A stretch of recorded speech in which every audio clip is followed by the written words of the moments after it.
Welcome. আজকে আমরা এই ক্লাসে আলোচনা করে নেব অ্যালকিল হ্যালাইড কী কী রিয়াকশানে পার্টিসিপেট করে। তোমাদেরকে আমি লাস্ট ক্লাসে দেখিয়ে দিয়েছিলাম যে অ্যালকিল হ্যালাইডের মূলত প্রতিস্থাপন এবং অপনয়ন এই দু ধরনের বিক্রিয়ায় অংশগ্রহণ করে। প্রতিস্থাপন বিক্রিয়াটি আবার দুটি ক্যাটাগরিতে বিভক্ত, একটা হচ্ছে SN1 রিয়াকশান আর একটা হচ্ছে SN2 রিয়াকশান, যেটা সম্বন্ধে তোমাদের লাস্ট একটা ইউটিউব ভিডিও করে আমি ডিটেলস বলে দিয়েছিলাম। SN1 মানে হচ্ছে সাবস্টিটিউশন ফার্স্ট অর্ডার, আর SN2 মানে হচ্ছে সাবস্টিটিউশন সেকেন্ড অর্ডার। সেটা নিয়ে ডিটেলস বিশদে কিন্তু আলোচনা করা আছে। যদি কেউ না দেখে থাকো তাহলে প্রিভিয়াস যে ভিডিওটা আছে SN1 SN2 রিয়াকশানের উপর ডিটেলসে, সেটা একটুখানি স্টাডি করে নিও। তারপরে আজকের ক্লাসের অ্যালকিল হ্যালাইডের যে রিয়াকশানসগুলো রয়েছে সেই রিয়াকশানসগুলো যদি দেখো তাহলে এগুলো দেখতে তোমার মিনিট 10-15 বেশি এগুলো লাগবে না। ঠিক আছে, চলো তাহলে কথা না বাড়িয়ে আমরা এগিয়ে যাই আমাদের খাতার দিকে, যেখানে অ্যালকিল হ্যালাইড মেন কী কী রিয়াকশানে পার্টিসিপেট করে সেগুলো আমরা দেখে নেব। আমরা চলে আসলাম অ্যালকিল হ্যালাইডের রিয়াকশানগুলোর উপরে। ক্যামেরাটাকে একটু জুম করে ফোকাস করি। দেখো, ফার্স্টেই খেয়াল করো CH3CH2Br। আমি যে কোনো একটা অ্যালকিল হ্যালাইড নিয়েছি, তোমরা অন্য কিছুও নিতে পারো। এটা ইথাইল ব্রোমাইড, ঠিক আছে। তাহলে ইথাইল ব্রোমাইডের সঙ্গে দেখো অ্যাকোয়াস KOH মানে জলীয় KOH এর যখন রিয়াকশান হচ্ছে তখন রিয়াকশানটা কীভাবে হচ্ছে। দেখো KOH এর আমি এখানে এটা করিনি, পরের রিয়াকশান থেকে করে দিয়েছি K+ আর OH-। তাহলে OH- যদি এখানে তোমার এই CH3CH2Br এর বিআরটা যেহেতু ব্রোমিন পার্টটা যেহেতু ইলেকট্রোনেগেটিভ, তাহলে CBr বন্ধনের এই বিআর পোর্শনটা হয়ে যাবে হচ্ছে মাইনাস, আর C পোর্শনটা অবভিয়াসলি হয়ে যাবে হচ্ছে প্লাস। তাহলে এই OH- এই কার্বনে অ্যাটাক করলো আর এখানে Br- খুলে বাইরে বার করে দিল। তার মানে আমার আলটিমেট কী হলো বলো, প্রতিস্থাপন বিক্রিয়া। তাহলে CH3CH2OH হয়ে গেল প্লাস KBr হয়ে গেল। তাহলে মেন প্রোডাক্টটাকে দেখো আমি এখানে গ্রিন কালার দিয়ে আমি এখানে হাইলাইট করে দিয়েছি।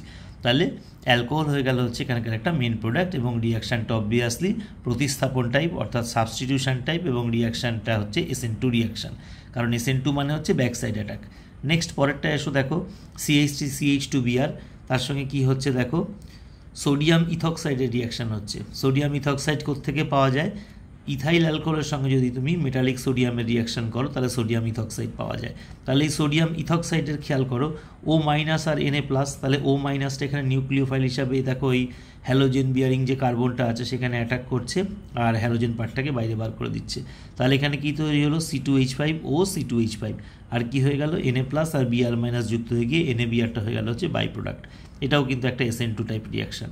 বুঝতে পেরেছো? একদম সহজ। দেখো SN2 রিয়াকশান মেকানিজম তোমাদেরকে বুঝিয়ে দিয়েছি, এগুলো বোঝা কোনো কঠিন ব্যাপারই নয়। তাহলে এখানকার মেন প্রোডাক্টটা কী হলো, এটা একটা ইথার হলো C2H5O C2H5, অর্থাৎ কিনা ডাই ইথাইল ইথার। নেক্সট চলো পরেরটায় চলে আসি। দেখো একই রকমভাবে ইথাইল ব্রোমাইড, ঠিক আছে, এর সঙ্গে অ্যালকোহলীয় KCN এর রিয়াকশান করছি। KCN মানে পটাশিয়াম সায়ানাইড।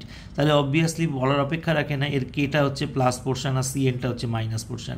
তাহলে মাইনাস পোর্শনটা আবার খেয়াল করো, এখানে আমি আলাদা করে দেখিয়ে দিয়েছি পরিষ্কার। হ্যালোজেন লাগোয়া যে কার্বনটা আছে সেখানে গিয়ে অ্যাটাক করলো, কারণ এটা হচ্ছে প্লাস ইন ক্যারেক্টার। তাহলে মাইনাস পোর্শনটা অর্থাৎ নিউক্লিওফাইলটা প্লাস ক্যারেক্টারের যে সেন্টার সেখানে গিয়ে অ্যাটাক করলো আর এটাকে এখান থেকে ব্রেক করে বাইরে বার করে দিল। তার মানে এর সঙ্গে একটা বন্ড ফর্মেশন হবে CN এর, আর CBr যে বন্ডটা ছিল সেই বন্ডটা এখানে ব্রেক করে Br- বেরিয়ে যাবে। তাহলে বলার অপেক্ষা রাখে না, Br- K+ সঙ্গে যুক্ত হয়ে গিয়ে KBr তৈরি করবে, আর এখানকে মেন প্রোডাক্টটা পাওয়া যাবে হচ্ছে CH3CH2CN, অর্থাৎ কিনা ইথাইল সায়ানাইড। বুঝতে পেরেছো? রিয়াকশানটা অবভিয়াসলি এক্ষেত্রেও কিন্তু SN2 টাইপ রিয়াকশান। এইবার খেয়াল করো, যদি ইথাইল ব্রোমাইডের সঙ্গে অ্যালকোহলীয় AgCN এর বিক্রিয়া করো তাহলে খেয়াল করো এখানে থেকে কিন্তু একটু ডিফারেন্ট টাইপের হবে রিয়াকশানটা এখানে, কারণ যখনই তুমি AgCN এর সঙ্গে রিয়াকশান করছো সঙ্গে সঙ্গে কী হবে, সিলভারটা ব্রোমাইড আয়নকে নিয়ে AgBr এর সঙ্গে সঙ্গে প্রেসিপিটেট বা অধক্ষেপ ফেলে দেবে। তার ফলে এখানে তোমার কি হয়ে গেল বলো, CH3CH2+ হয়ে গেল এটা, আর এখান থেকে কি পেলে তুমি CN- একটা পোর্শন পেলে। ঠিক আছে, এইবার এইখানে একটা ব্যাপার হয়, এটা একটু মাথায় রাখতে হবে যে এই যে CN-, এবার কার্বন সেন্টারটাও কিন্তু তোমার ইলেকট্রোনেগেটিভ, এখানে নাইট্রোজেন সেন্টারটাও কিন্তু ইলেকট্রোনেগেটিভ। তাহলে এখানে যেহেতু দেখো এই সিটা ইলেকট্রোপজিটিভ হয়ে গেল একটা সেন্টার, যেহেতু AgBr এর প্রেসিপিটেট পড়ে গেছে এখানে কিন্তু কোনো প্রেসিপিটেট পড়েনি, এখানে প্রেসিপিটেট পড়ে গেছে। তাহলে যেহেতু এখানে সি পোর্শনটা প্লাস হলো, তাহলে প্লাস সেন্টারটা কাকে পছন্দ করবে? এই যে নিউক্লিওফাইলটা আছে, নিউক্লিওফাইলের মধ্যে মোর ইলেকট্রোনেগেটিভ সেন্টার যেটা আছে সেটাকে সে পছন্দ করবে। ঠিক আছে, তার মানে এখানে আলটিমেট কি হবে বলো? CH3CH2 CN না হয়ে NC হয়ে যাবে, কারণ nitrogen is more electronegative compare to carbon. বুঝতে পেরেছো? তাহলে এই ধরনের যে নিউক্লিওফাইল, অর্থাৎ দেখো CN মাইনাস, তার মধ্যে কিন্তু কার্বনটাও কিন্তু নেগেটিভ, নাইট্রোজেনটাও নেগেটিভ, কারণ কার্বনের ওপর তোমার লোন পেয়ার অফ ইলেকট্রন রয়েছে। ঠিক আছে, তার মানে কার্বনটার ক্ষেত্রে নেগেটিভ। এই ধরনের যে নিউক্লিওফাইল যাদের কি না দুটো নেগেটিভ সেন্টার থাকে তাদেরকে অ্যাম্বিডেন্ট নিউক্লিওফাইল বলা হয়। বুঝতে পেরেছ? কিন্তু এখানে কিন্তু কোন নেগেটিভ সেন্টারটা প্রেফারেন্স পেলো? নাইট্রোজেন নেগেটিভ সেন্টারটা প্রেফারেন্স পেয়ে এখানে CH3CH2 NC তৈরি হলো। এটাকে বলা হচ্ছে ইথাইল আইসোসায়ানাইড। এটা হচ্ছে ইথাইল সায়ানাইড, এটা হচ্ছে ইথাইল আইসোসায়ানাইড। ওকে, নেক্সট চলো পরেরটা চলে আসি। একদম সহজ রিয়াকশন দেখো, ইথাইল ব্রোমাইডের সঙ্গে অ্যামোনিয়ার বিক্রিয়া হচ্ছে। অ্যামোনিয়াটাকে দেখো আমি একটু আলোচনার সুবিধার্থে H.NH2 করে দিয়েছি। যার কারণ কেন? এইচটা হচ্ছে প্লাস পোর্শন আর NH2টা হচ্ছে মাইনাস পোর্শন। তাহলে মাইনাসটা আবার ঠিক আগের মতো দেখো সেম টাইপ, আমি ওই জন্য একই রকমভাবে রিয়াকশানগুলোকে লিখে দিয়েছি তোমাদের বোঝার সুবিধার জন্য। তাহলে এটা গিয়ে অ্যাটাক করলো হচ্ছে এই কার্বনে, বিআরটা খুলে বেরিয়ে গেল। তাহলে কি পাওয়া গেল বলো? CH3CH2 NH2 প্লাস কি বেরিয়ে গেল? HBr। তাহলে মেন প্রোডাক্টটাকে আমি এখানে গ্রিন দিয়ে হাইলাইট করেছি। নেক্সট পরেরটা চলে আসি, চলো প্রায় শেষের দিকে আমরা এসে গেছি। দেখো CH3CH2Br এর সঙ্গে যদি আমি magnesium in presence of dry ether medium যদি আমি রিয়াকশান করি, তাহলে ইথাইল ম্যাগনেশিয়াম ব্রোমাইড নামে একটা কম্পাউন্ড তৈরি হয়। এটাকে বলা হচ্ছে গ্রিগনার্ড রিয়েজেন্ট।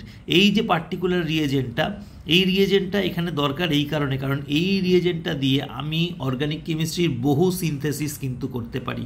অর্থাৎ বিভিন্ন কম্পাউন্ড প্রোডাকশানের ক্ষেত্রে এই যে গ্রিগনার্ড রিয়েজেন্ট যেটা বললাম, এর কিন্তু গুরুত্ব অপরিসীম।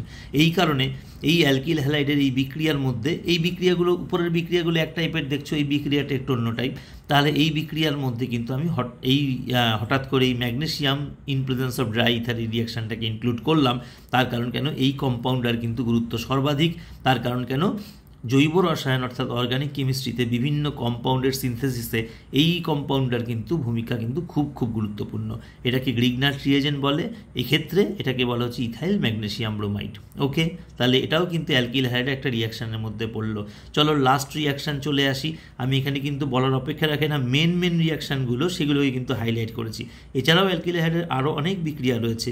তোমরা আপাতত এই কটা বিক্রিয়াকে ভালো করে একটু মেমোরাইজ করার চেষ্টা করো। দেখো এখানে কি হচ্ছে, অ্যালকিল হ্যালাইড নিয়েছি আমি একটা, তার সঙ্গে অ্যালকোহলীয় KOH-এর বিক্রিয়া করেছি। ফার্স্টের রিয়াকশানটা কিন্তু জলীয় KOH ছিল। তাহলে অ্যালকোহলীয় KOH-এর যখন রিয়াকশান করলাম তখন কি হলো? দেখো অ্যালকোহলীয় KOH কী করে? এটা কিন্তু এখানে অপনয়ন বিক্রিয়া করে। অপনয়ন মানে হচ্ছে একটা পার্টকে কিন্তু এখান থেকে সে বার করে দেবে। তাহলে বার করে দিল কিভাবে? দেখো এই কার্বনের যে Br পার্টটা আছে আর এই কার্বনের যে H পার্টটা আছে, এই H আর Br পার্টটা বেরিয়ে গিয়ে তাহলে আলটিমেট আমার কী তৈরি হলো বলো? CH2 ডাবল বন্ড CH2, অর্থাৎ দুটো কার্বনের মাঝখানে ডাবল বন্ড ফর্মেশন হয়ে গেল এবং একটা অ্যালকিন তৈরি হলো।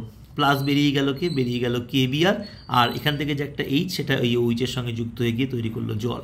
তার মানে এই অপনয়ন বিক্রিয়ার মেন প্রোডাক্টটা হয়ে গেল হচ্ছে একটা অ্যালকিন, এক্ষেত্রে ইথিলিন। এটাকে আমি দেখো গ্রিন কালার দিয়ে হাইলাইট করেছি। আশা করি বিষয়টা তোমরা পরিষ্কারভাবে বুঝতে পেরেছো। তাহলে অ্যালকিল হ্যালাইডের সমস্ত রিয়াকশানগুলো অ্যাট এ গ্লান্স আমি একটুখানি ক্যামেরাটাকে একটুখানি জুম আউট করে দেখে নিচ্ছি। দেখো এই হচ্ছে টোটাল আমার অ্যালকিল হ্যালাইডের যে রিয়াকশানগুলো আছে সেই রিয়াকশানগুলো। তাহলে আমি এগুলো ধরে ধরে বুঝিয়ে দিলাম। এবার বেশিরভাগই তুমি দেখতে পাচ্ছ প্রতিস্থাপন টাইপ রিয়াকশান, আইদার SN1 অথবা SN2। SN1 SN2 মেকানিজম তোমাদের আমি অলরেডি লাস্ট ক্লাসে বুঝিয়ে দিয়েছিলাম। আর লাস্ট রিয়াকশানটা দেখো অপনয়ন বিক্রিয়া বা এলিমিনেশন রিয়াকশান, যার ইংলিশ। এলিমিনেশন রিয়াকশানও কিন্তু দুটো টাইপের হয়, একটা হচ্ছে E1 টাইপ, একটা হচ্ছে E2 টাইপ।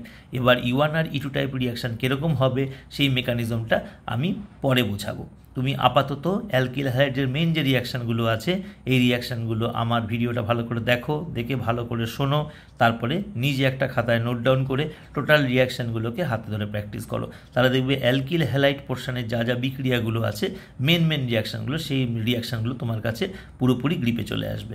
ওকে, তাহলে আজ এই অ্যালকিল হ্যালাইডের রিয়াকশানগুলোকে প্র্যাকটিস করাই তোমাদের আমি কাজের মধ্যে রাখলাম।